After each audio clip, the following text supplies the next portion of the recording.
Welcome to Lynn Cullen Live, talk radio without the static. Email your questions and comments to lynn@pghcitypaper.com. And now your host, Lynn Cullen.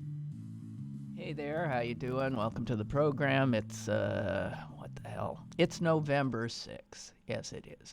And we'll be talking about local election results. Not great, if you ask me. In the latter half of the program. As for the results at the national level,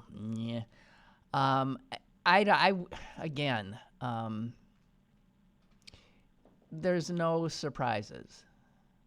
No surprises. I think not a lot should be made out of the Kentucky governor, the win by the Democrats there, because the Republican governor who was ousted was just, universally disliked. He was just an unlikable character who'd really had a lousy first term, and the voters threw him out. I don't know. Virginia was expected. That's been becoming a Democratic state. They just put the cherry on top yesterday. That's been, for the last few election cycles, clear where Virginia's moving. Everything seems pretty solidified to me. And I also want to say that Western Pennsylvania is Trump country. Make no mistake. Where we sit, with the exception of the city of Pittsburgh and a few close suburbs. This is Trump country. You're living in Pennsylvania here. I just want to say that's my sense, and we'll talk to Ryan Deto about that. But our Lieutenant Governor John Fetterman, who hails from these parts, while he was thrilled with the election results in the eastern part of the state, in Philadelphia, and some of the what used to be suburban Republican counties there, which are now clearly, like Virginia, turning blue, he was less thrilled, to say the least, about results in Western PA. I don't know. I remain in this sort of if we get ahead of ourselves here, or if we are not clear-eyed and clear-headed about where things stand and how much work we have to do, I think we're in trouble. I really do. I think we need to always think that, because otherwise we're not going to work hard enough. That's my guess. Anyway, the big news, thank you. The big news, and I did not know this. I like to try to keep ahead of things, on top of stuff. But Sean Spicer is still on Dancing with the Stars?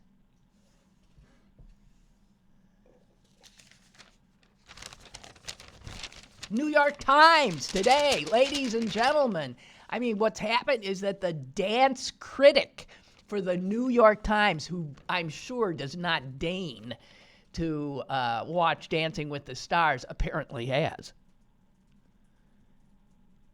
And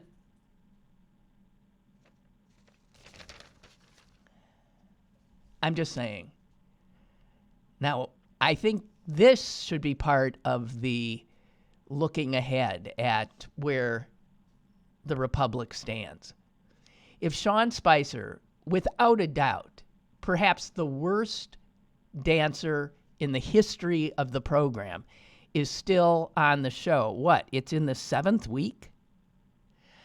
People who've worked their tails off, better dancers, I'm sure, and according to this article, definitely, have been voted off. The the judges on the show have been brutal in their critiques of Spicer's dance. I use the word loosely. But the audience, the viewers, have kept him alive. Now, are they keeping him alive to make fun of him week after week, or are they keeping him alive because the President of the United States has tweeted his encouragement and has told his minions this: he has always been there for us. So I'm thinking that this is a harbinger of where we might really stand. Sean Spicer is still on Dancing with the Stars, which is why, of course, they booked him. But the dance critic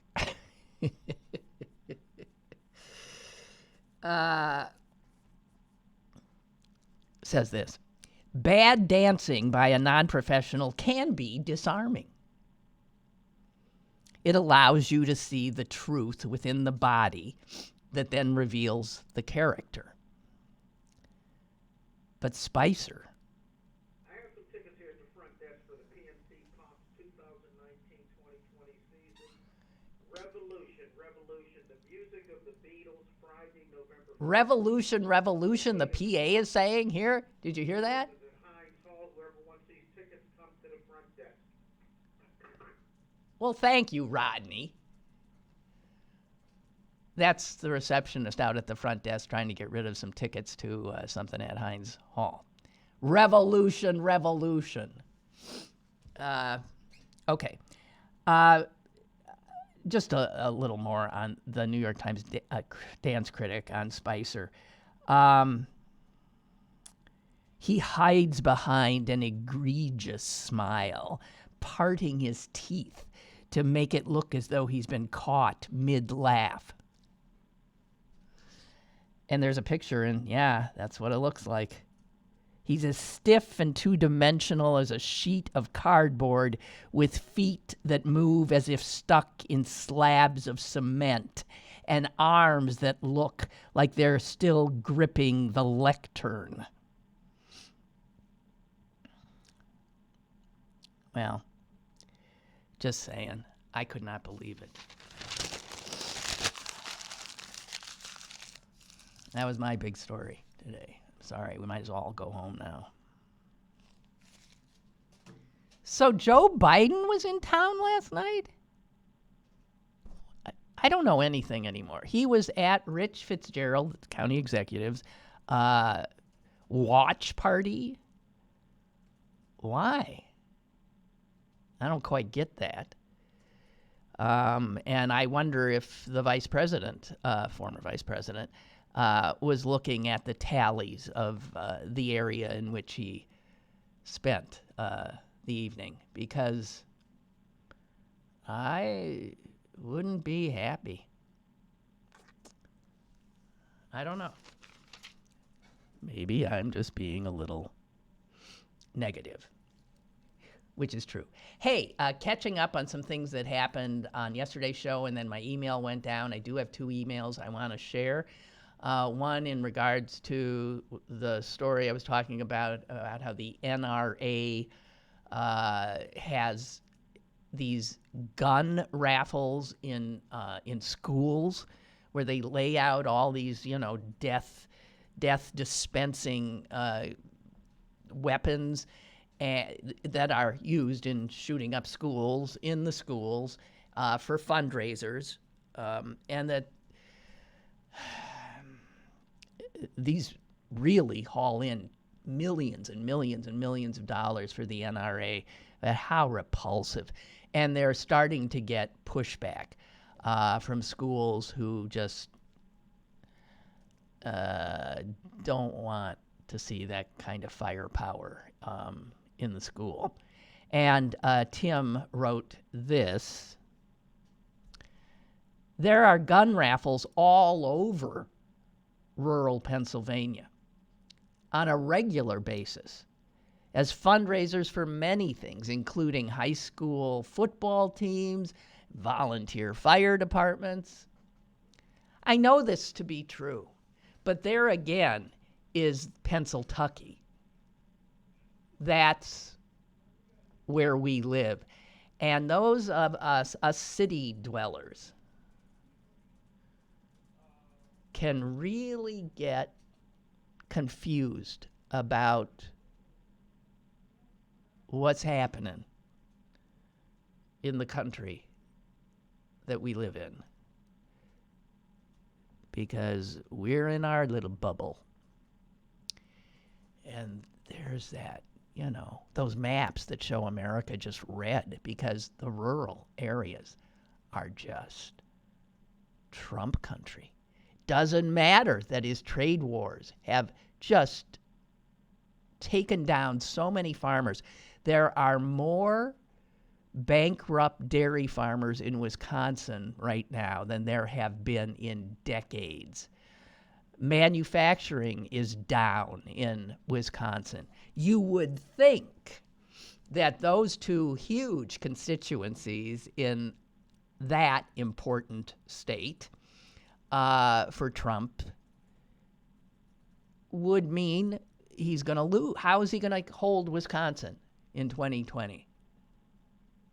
The farmers are desperate. Can they take 4 more years? A lot of blue-collar jobs in trouble there. I don't know.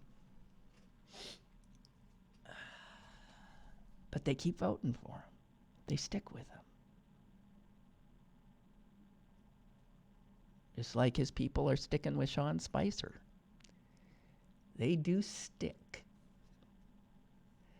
Okay, the other email I didn't have a chance to share with you is from Ray, who I did a shout out to yesterday because I was about to introduce the topic of whether Prince Harry and Meghan Markle should give up the prince and princess routine, renounce their royal status, and live normal lives, which they seem to want to live. They can't do that and still stay as royals. And I warned Ray because Ray so detests the royal family. And sure enough, he did email. And I'll share it with you now. Because Susan and I were worrying about the safety of the royals because of, what happened to Princess Diana. Hounded by media to her death. And Ray wrote this: ladies, worrying about the royal family is like worrying about Hitler or Stalin's offspring.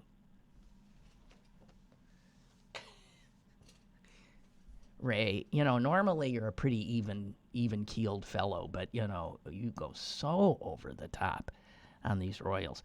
That family, he says, and all the English aristocratic class are responsible for genocide and pogroms for 900 years.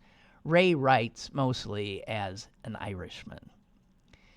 Gold diggers chasing titles, then weeping about the attention. Tell him to quit. Well, I did. That's what I did. And his last line is, fuck him. Okay. That's from Ray.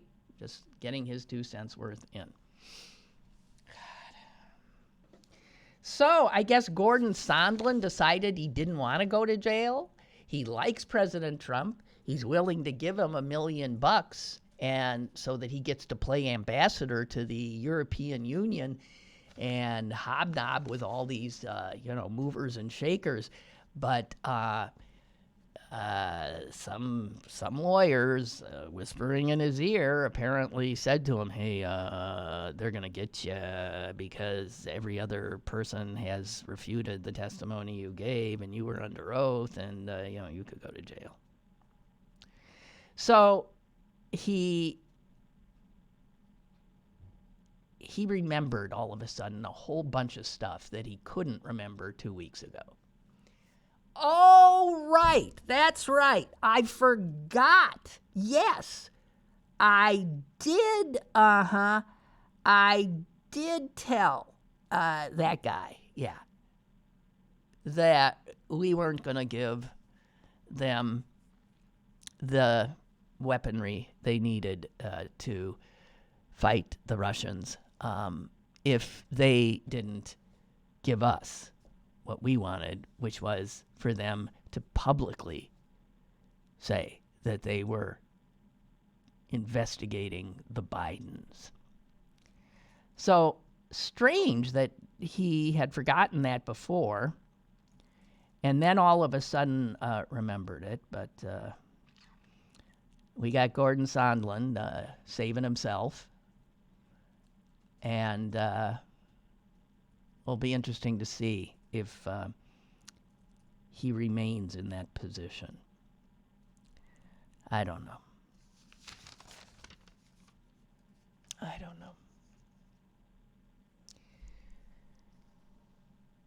So John Roberts, the Chief Justice, will be the one who will be the judge presiding over an impeachment trial in the Senate. And by all accounts, we're going to have an impeachment trial in the Senate. There is no way, given the testimony that has already been given, that there is not a impeachment sent to the Senate for trial. And John Roberts, the reason, by the way, I think I read this in the New York Times today, maybe the Post, I don't know. The reason the Chief Justice presides is that, again, those founding fathers who, were pretty good at some stuff, well, let's see. So if we put this thing in here that you can remove a president, we've got to have this process by which that happens. All right, the House will bring the indictment. The Senate will sit as the court.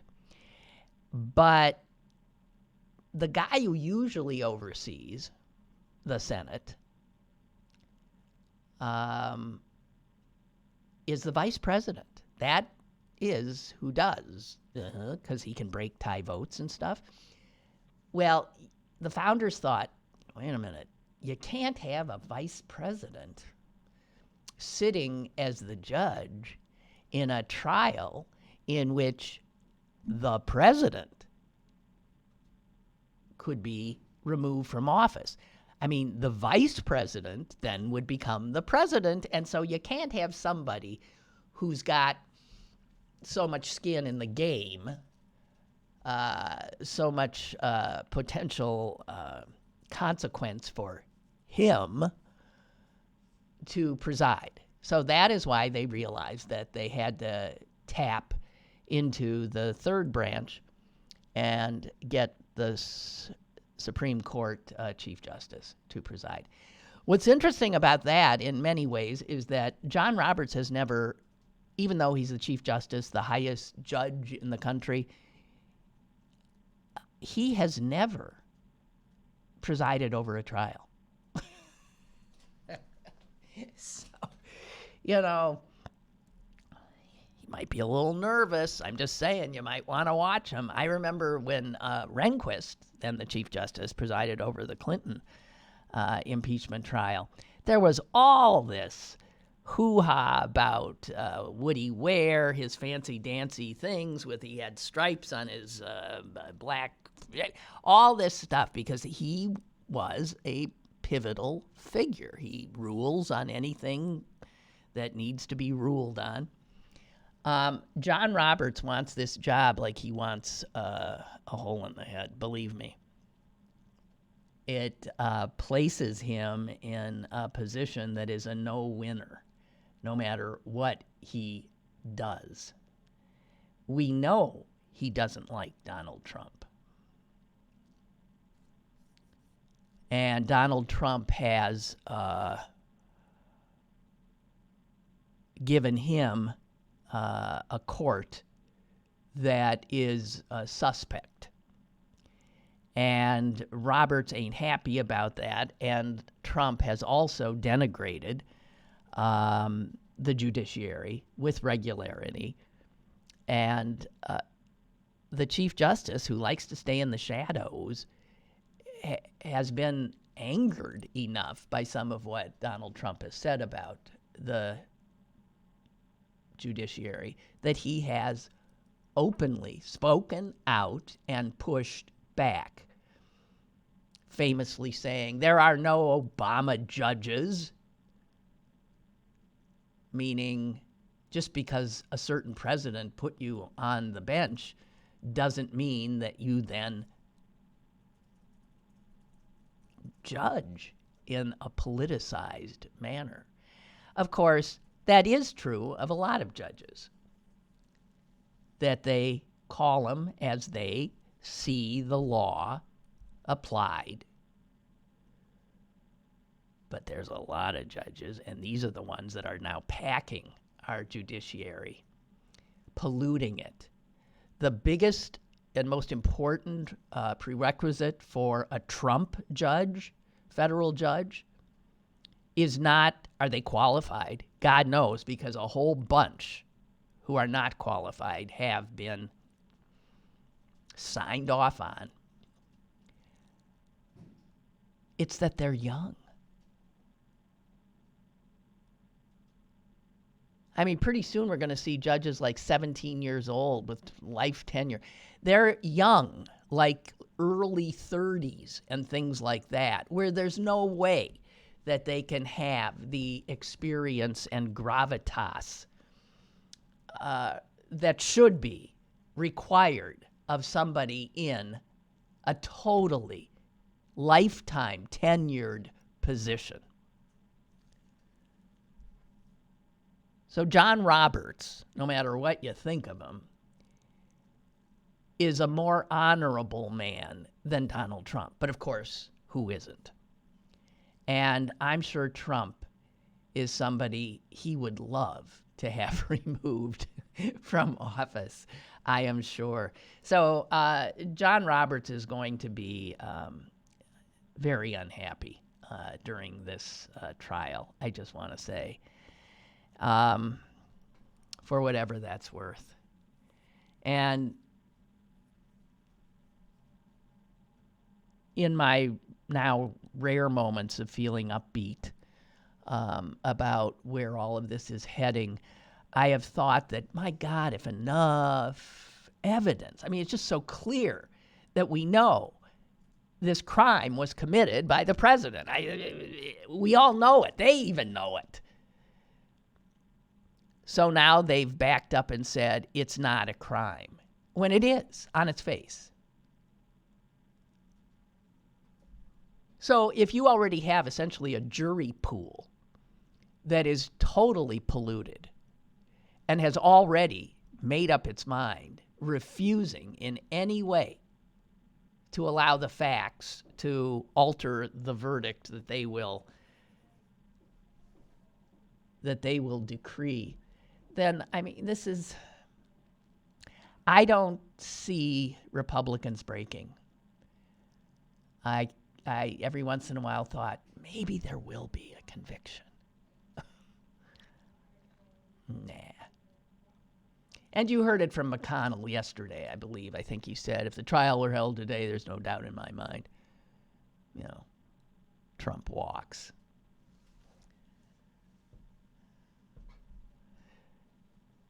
So Roger Stone's trial began yesterday, but, Roger Stone just is a showman.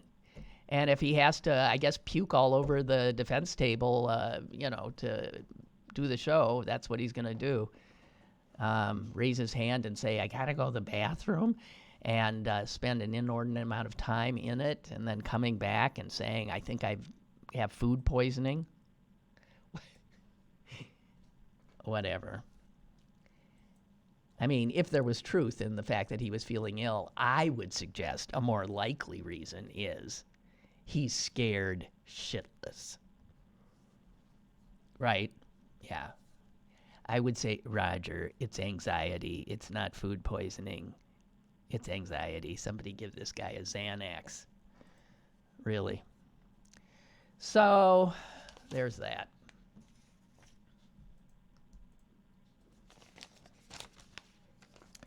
I have a... What else did I have here? I'm sorry. Forgive me.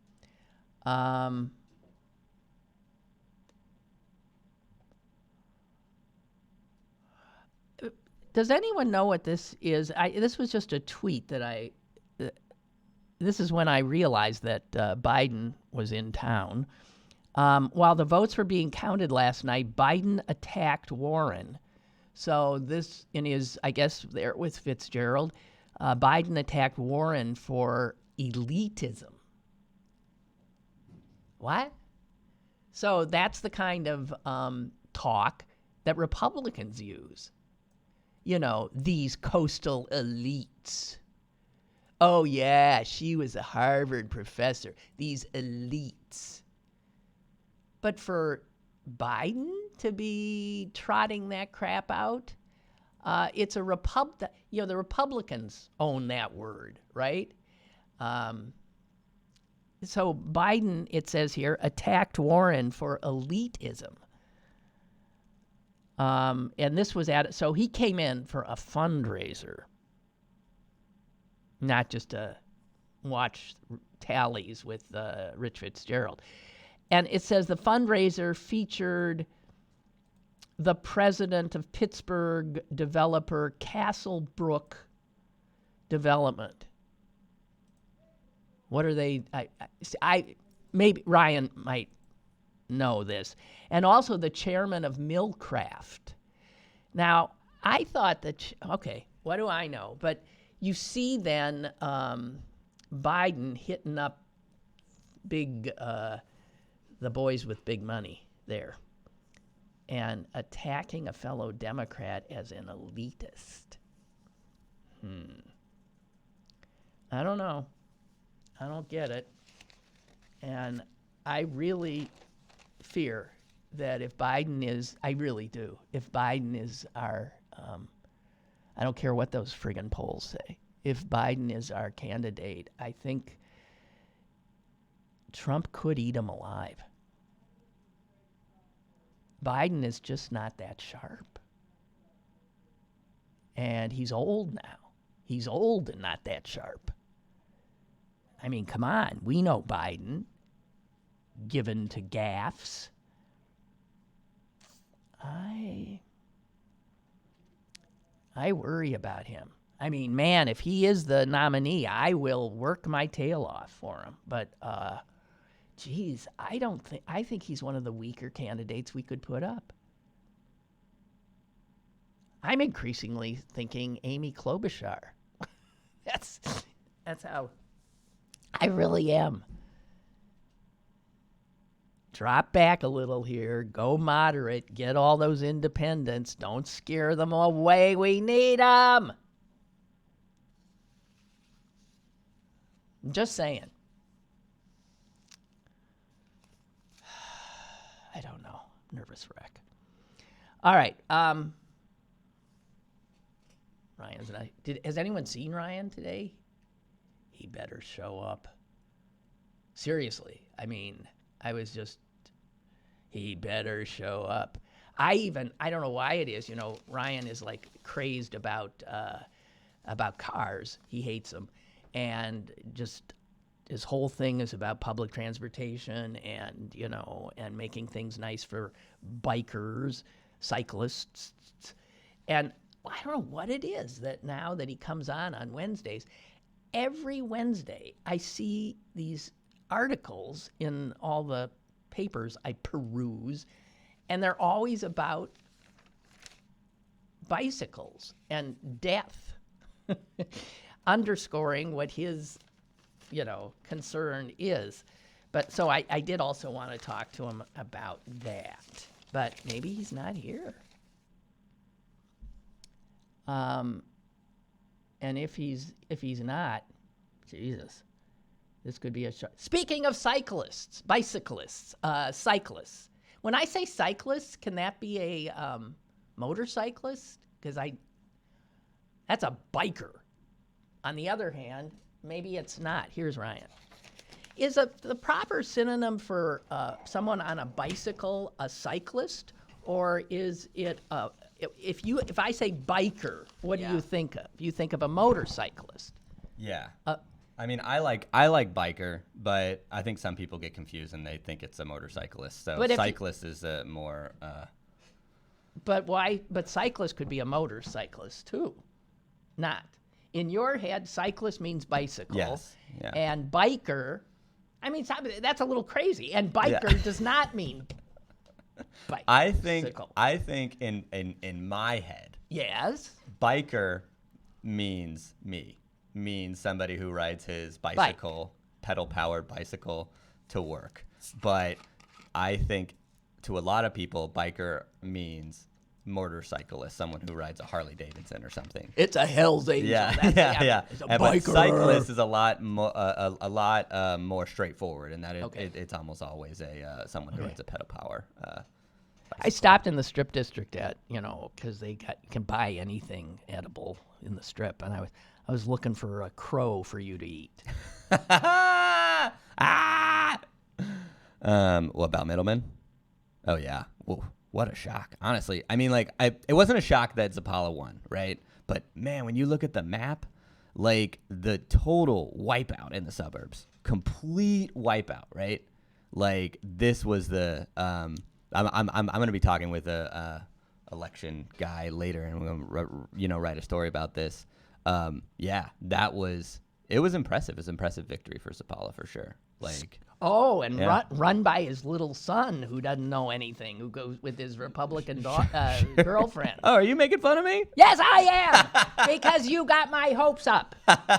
Well, I mean, I don't think a lot of people were the only people who thought that Middleman would do better in different areas, like in Mount Lebanon or in. You mean so Zapala won Mount Lebanon? Yeah.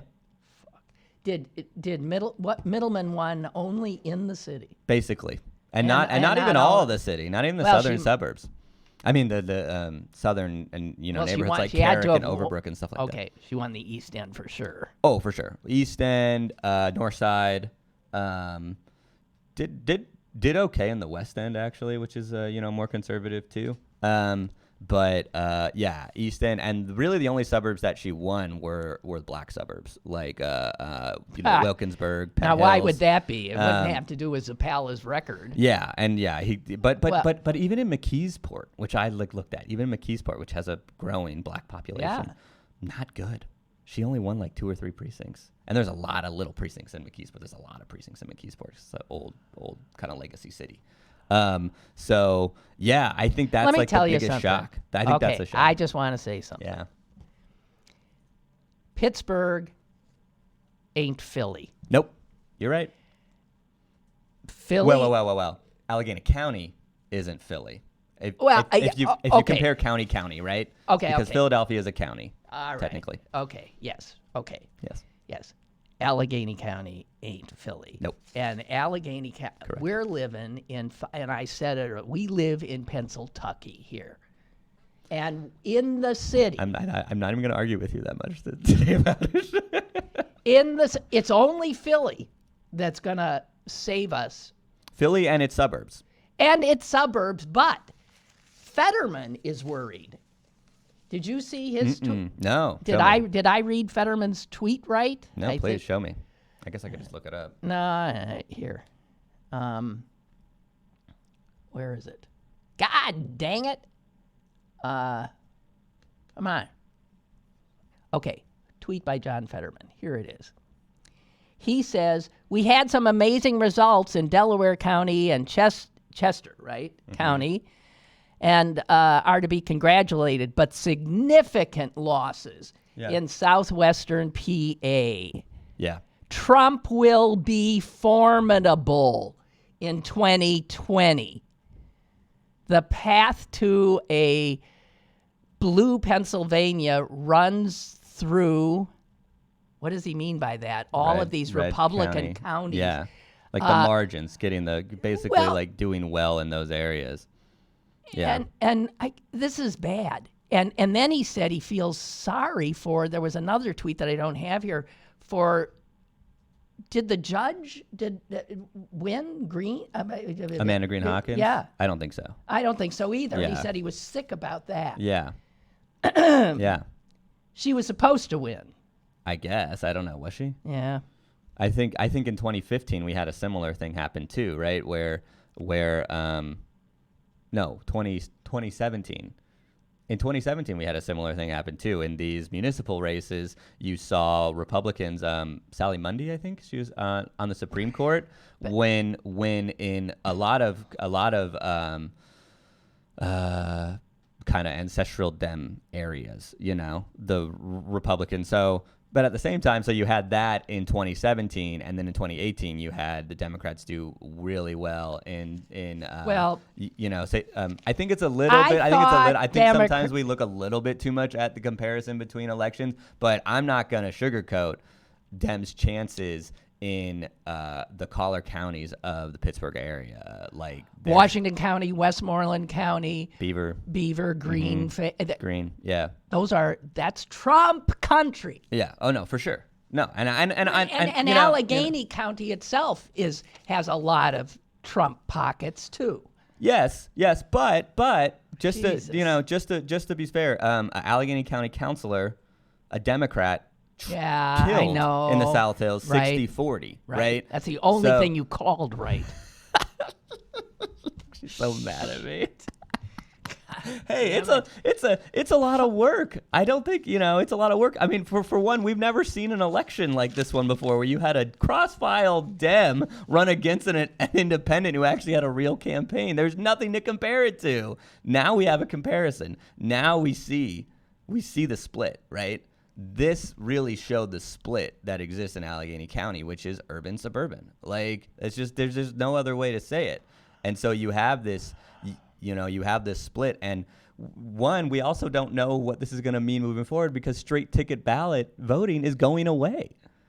So we don't know what effect that is going to have. Yeah, and by the way, forward. this bill was passed, and you're not going to be able. You're not going to be able to just go straight party. And I saw some things on Twitter and other people telling me that a lot of people thought that was the only way you could vote. There are people that go into the booth and think, oh, that's how I have to vote. There was one person I saw that said that's how they thought they showcased what party they affiliated with. And so there's a lot of confusion around that. But I don't think that's what carried Zappala over the edge. I don't think I think a lot of people want to say, oh, it's straight party ticket. That's not what carried him over the edge. What carried him over the edge is he had support in the suburbs, significant, and because he didn't get that many straight ticket GOP votes, so that's something to think about, but I would say that you're right, that Allegheny County is not Philadelphia County. It's not even Delaware County. Okay, so let's it's not even Montgomery County. Let's look at 2020 and Trump. Yeah. And Pennsylvania. Yeah. He's going to carry everything, but Yeah. But what? Allegheny Well, he's County. not going to win Allegheny, but he might win by the same margin. And he's going to win those. Yeah, he's going to win all the other counties. I don't know what's going to happen in Erie County either, though, because there's still lots of signs that Erie is starting to support Democrats more. Like, they're kind of shifting back. So does he win Erie? And, there's a little bit of, look, it's the day after the election. We in southwestern Pennsylvania are probably scared, thinking, oh, look at all these Republicans doing well, all this other stuff, blah, blah, blah. Trump only won by 44,000 votes in Pennsylvania. He has to somehow increase that margin or maintain it. And there are a lot of signs that he's not going to maintain any of it in southwestern Pennsylvania. He's going to lose a lot of votes where there's a lot more people, right? Lehigh County also had a Dem sweep. I know. I know. And Lehigh County is I a purple lived in county. the eastern part of this. But that's where the population growth living is. with a bunch of yahoos. That's where the population growth is. That's what we see. If we want to see Pittsburgh or Allegheny County really start to change, we need to grow. We have to get more people coming into the area and living here. That's how it works. That is almost always the divide. Yeah, well, let's get the welcome wagons out. I don't know, why aren't people coming here? That's a great question. I don't know either. I would say that I thought we were like the greatest city. It's a hidden gem. It's unbelievable. It's the winner of every stupid award you can get. Yeah, well, and we continue to have people leave. Those are all bullshit. Those are all just things made up by a magazine or something. I could go write Pittsburgh's greatest city in the world, and people would believe me. But I mean, like, they don't. There's no metrics or anything that are really applied to those things. What was Biden doing here? He had a fundraiser. Yeah. And then I guess after the fundraiser, he went to Fitzgerald's victory. Yeah, it says here, while the votes are being counted, Biden attacked Warren for elitism at a fundraiser featuring the president of Pittsburgh-based developer Castlebrook Development. Do you know what Castlebrook? No. What horrors they're visiting upon the area? No, I don't. And also the chair of Millcraft. Millcraft, they're doing something right down to the strip. Yeah. Okay, so he came big money developers, basically. Okay, so he came in to collect some money. Yeah. And use a Republican talking point on Warren. Yeah, that's what he's been doing, though, right? I mean, it'll be, I think obviously but that's smart for Biden in this situation, because in the Pittsburgh area, it's kind of like what won out, right? In the greater Outer Line area, you had Republicans do really well. In Allegheny County, you had kind of moderate Democrats, I guess, do well, right? And so that's his brand, right? So I think he's taking advantage of that, saying this, all these things. But at the same time, in southeastern Pennsylvania, remember, we are a whole state, you had Democrats just annihilate the GOP in these areas that was it. So it is kind of this balance. That's what's going on. So you could kind of see it as we're going to see a similar race to what we saw in 2016. What happened last night ensures that I am not going to get a good night's sleep for a year. You don't think so? Yeah. No. I mean, is anybody? Yeah, whatever. Wow. Yeah. Just wow. Yeah. I mean, it was. I think another thing that's really interesting though is that I think progressives like you and I are really kind of like, whoa, what happened with this middleman race, stuff like that. But technically, Zappala is a Democrat. He is listed as a Democrat. Yeah, he had the Democratic nomination. But he had these other things. So I mean, I think so it's hard to say that Allegheny County is like, oh, we're conservative, and it's like, well, but we technically no, we are more conservative, but Democrats here would be, when I first moved here, I don't know if you had that reaction that I had. Yeah. I first moved here and I saw that Democrats controlled absolutely everything. Yeah, you had to be a Democrat. I thought, wow. And the first thing I noticed was that none of these people who were Democrats in elected office would be Democrats where I came from. Sure. They'd be Republicans. Yeah, Tom Costa would be a Republican. No, they would, all of them. The mayors that were, they're all Republicans. Yeah. So this is an extremely conservative. Big city, for sure. The Democrats here are like a ton of Reagan Democrats. Yeah. The blue-collar Democrats here are Reagan Democrats. Sure. We're living in Pennsylvania. Yeah, I mean, I'm not. I wouldn't go to that extreme, but I would say that yes, it's a lot. It's if you want to be a Democrat and win in Allegheny County, just I say there's a lot of people. Be like Connor Lamb. Yeah. Be like Connor Lamb. Connor Lamb is the Democrat that Western Pennsylvanians want.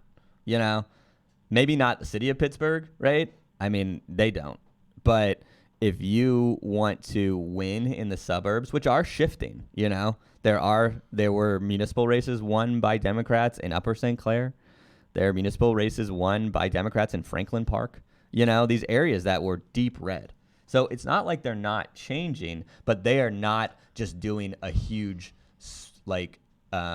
shift over to the progressive Dems. They're kind of like, we want Democrats to be like Connor. Everyone be like Connor. That's what? That ballot yesterday. I could not believe how it went on and on and on about these. Retention. Do you vote to retain Judge so-and-so. How often do they run for those retentions? Every 10 years, I Every think? 10 years? Yeah. What Yeah, it's terrible. bullshit. I hate it. And you know what? I'm looking at them and I'm thinking, how the do I know? No, you can't. Am I sitting in their courts? Do I see them? Exactly. Do I know anything You don't. about, are they smart? Are they fair? Are they... There's no stories about Well, them because what? they're just low-level judges. And I mean, like, You know what I just, like, did? I mid-level didn't know judges. what to do. I got so pissed off, I voted no. Me too.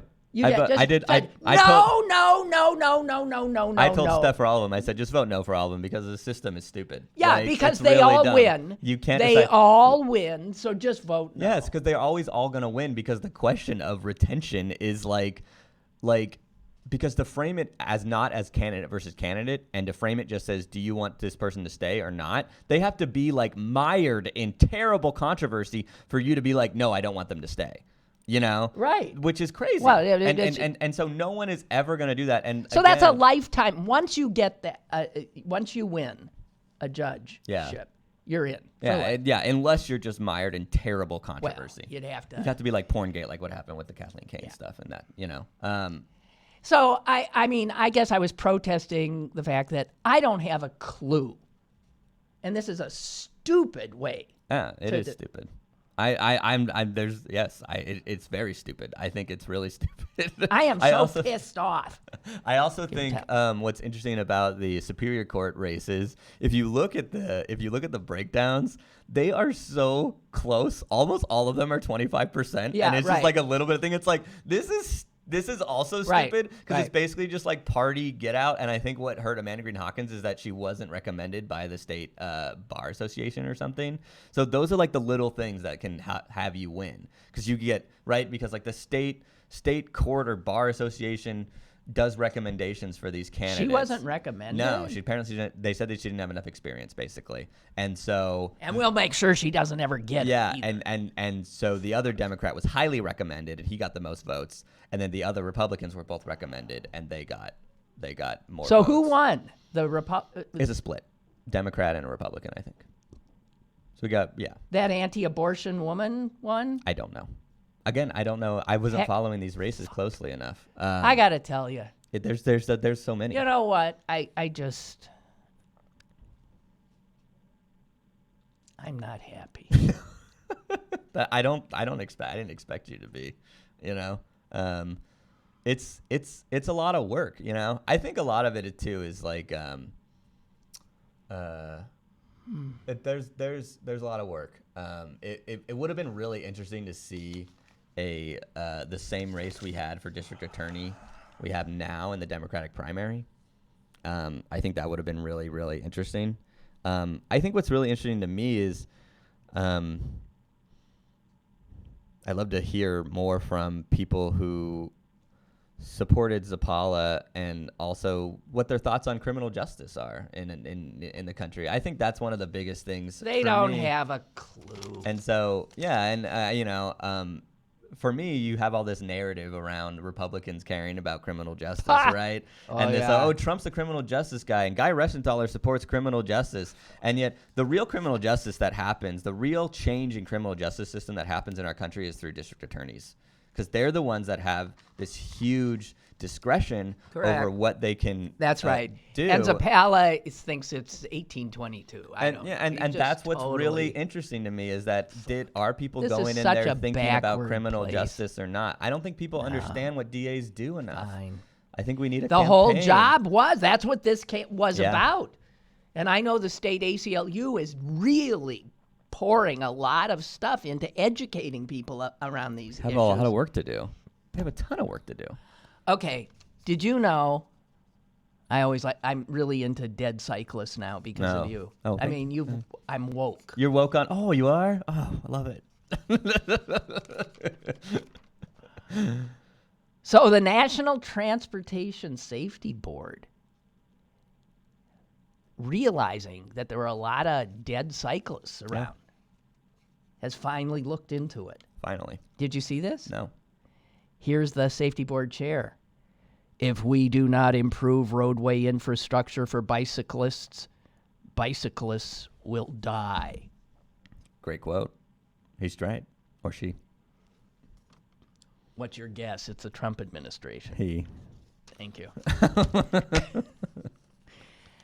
Okay, so here are some of their recommendations. First of all, I didn't even understand this. The NTSB report said that 25% of fatal collisions involving bicyclists occurred when a motorist overtook a cyclist between intersections. Are they saying so? Okay. I got it. So it's when, you're at a light, there's a bicyclist, here's a motorist, and the motorist really wants to Pass you. get ahead of this, Pass the cyclist. and instead they just knock them off? What is happening? Apparently from this, it sounds like they attempted to Pass them and without instead killing hit them, them. and then they did. So, yeah. But that's a lot of them. Well, I always... And- okay, go ahead. Okay. I have a lot of They thoughts on also want to. They recommend that all states require. this. Oh, the helmet thing. What Right. do you think about Well, that? it's stupid, but yeah, I have thoughts on that too. You want me to share them? My thoughts on the helmet thing? Well- it's another deterrent. It's another deterrent to get people to ride bikes, and it's this idea that I ride a helmet. I wear a helmet, and I'm okay with wearing a helmet. But I think the real goal is to build safe infrastructure that is separated from cars so they don't have to wear a helmet, because a lot of people aren't going to wear a helmet because they don't want their hair to get messed up and they want to look professional when they go into work. I know. That's true. I'm shocked at this. It says surveys have shown that they say less than half of bike riders wear a helmet. That's just my eyeballing things. I think a lot of that- people have a misconception of who rides bikes. A lot of people think it's me, think it's some lefty hipster douchebag who rides his bike into his cool alt weekly job and wears jeans and stuff, like I'm wearing right now. Well, I am too. Everyone thinks that that's what a bike commuter is. A lot of bike commuters, majority of bike commuters, are poor people getting to work. That's right. Because they don't have cars, because cars are expensive. And they live in neighborhoods where maybe public transit isn't that great either. If you're ever on, this is kind of funny. If you're ever on, what's the road? A road up in Cranberry that if you're going to the Permane Brothers up there, Freedom Road, I think it is. Why would you go to Cranberry in the first place, let alone My parents go to a... my in-laws live near there. So sometimes I'm up in that area and I go shopping up there for stuff. Anyway, if you're up there, right? Okay. And you're on Freedom Road, almost every time I've been on Freedom Road, I've seen a person riding their bike on the sidewalk, clearly coming from a shift at a restaurant. That is in one of the things. They look Latino. I don't know if they are, but they clearly are coming from work or going to work or going shopping or something like that. And they clearly live somewhere in there. And they live close to where there are jobs for low-income people, which are in places like Cranberry, right? And they are riding. Those people ride to work. Those are the majority of the people that actually ride to get around, are people that just don't have access to a car or the salary to afford a car and ride their bike.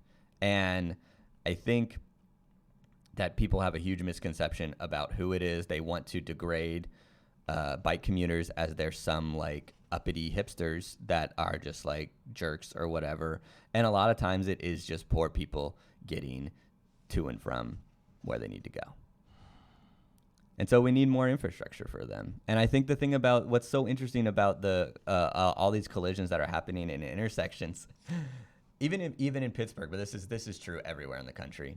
A lot of times we have some bike infrastructure on roads, and they're called low-hanging fruit bike infrastructure. So you know what that means is that, well, the road is wide enough here, and we don't really. So we'll just put a bike lane in. It's not a big deal. No one's going to get upset. Ravenstall did a lot of those when he was mayor. And it was like, oh, he's the bike mayor, but he's like, not really. And yeah, exactly. No one's going to get upset. But those lanes almost always end at the intersection, which is obviously the most dangerous part of the area. So you'll have a lane through the very kind of safe spot when you might not even need a lane for yourself. And then when you get to the intersection where you actually are going to get hit by a car because you have a conflict, there's no infrastructure for you, and it's dangerous.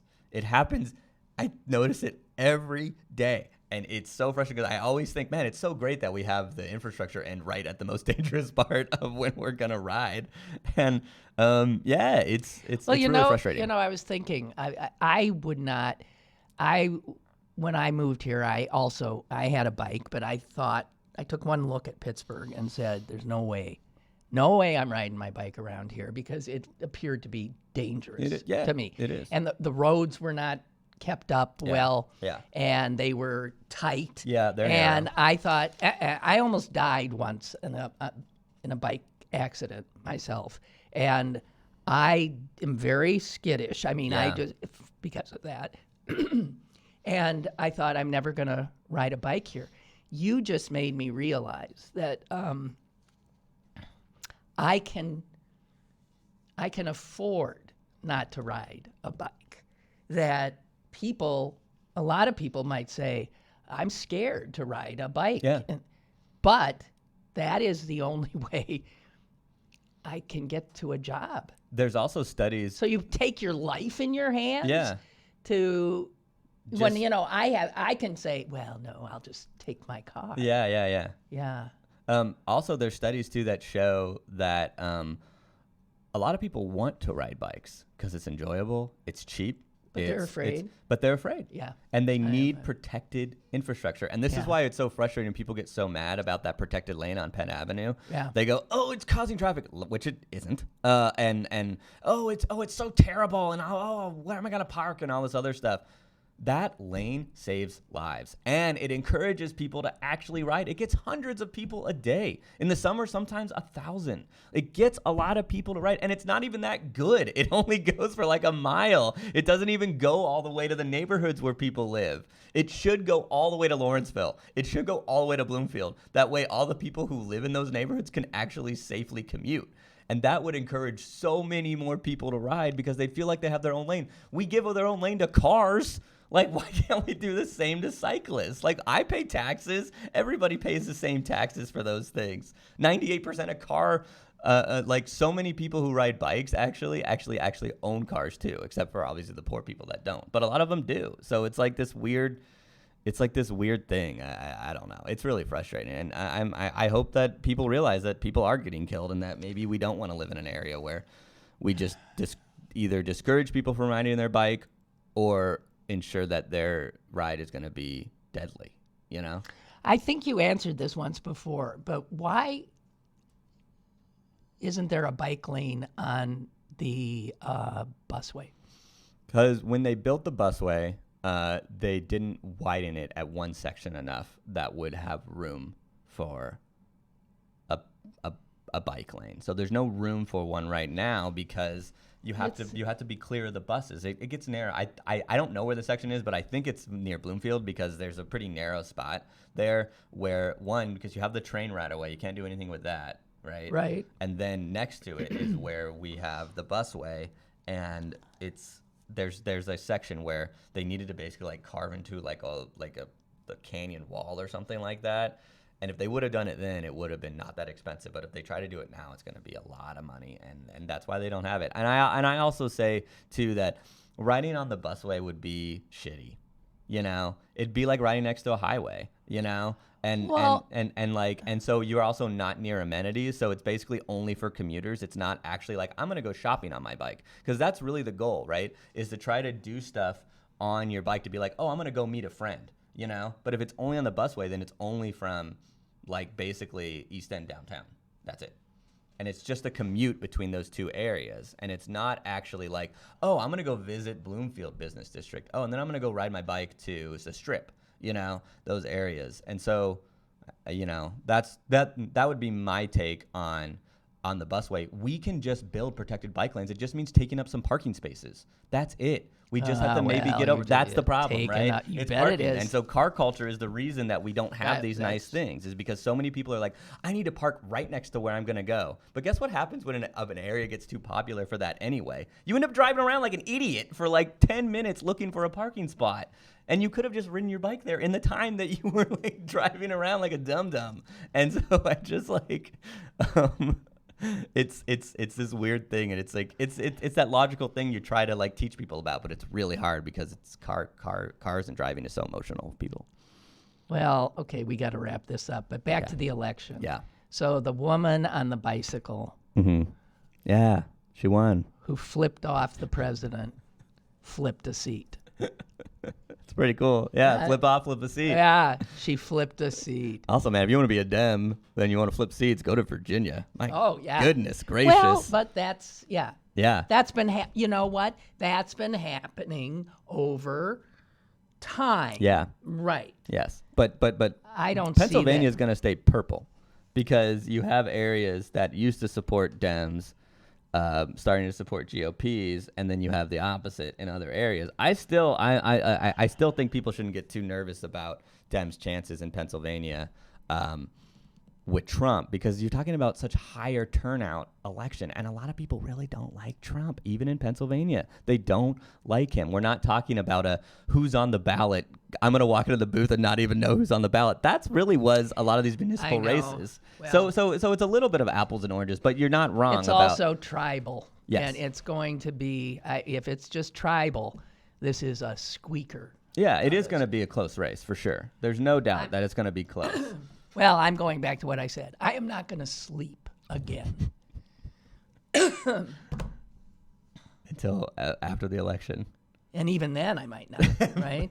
And like that's kind of the goal, though, of participative democracy, though, right? Is be worried and be participate and like do those things. All right. Well, I'm sorry. I'm so bummed. I'm sorry. I'm so bummed.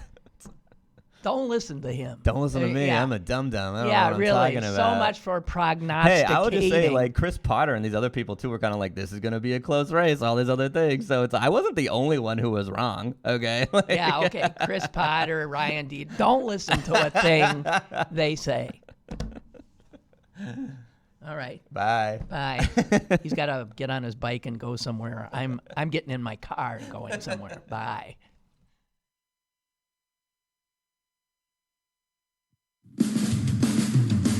Lynn Cullen Live, Monday through Friday from 10 a.m. to 11 a.m. and archived at pghcitypaper.com. The opinions expressed on Lynn Cullen Live are those of the host and do not necessarily reflect the viewpoints of Pittsburgh City Paper or its advertisers.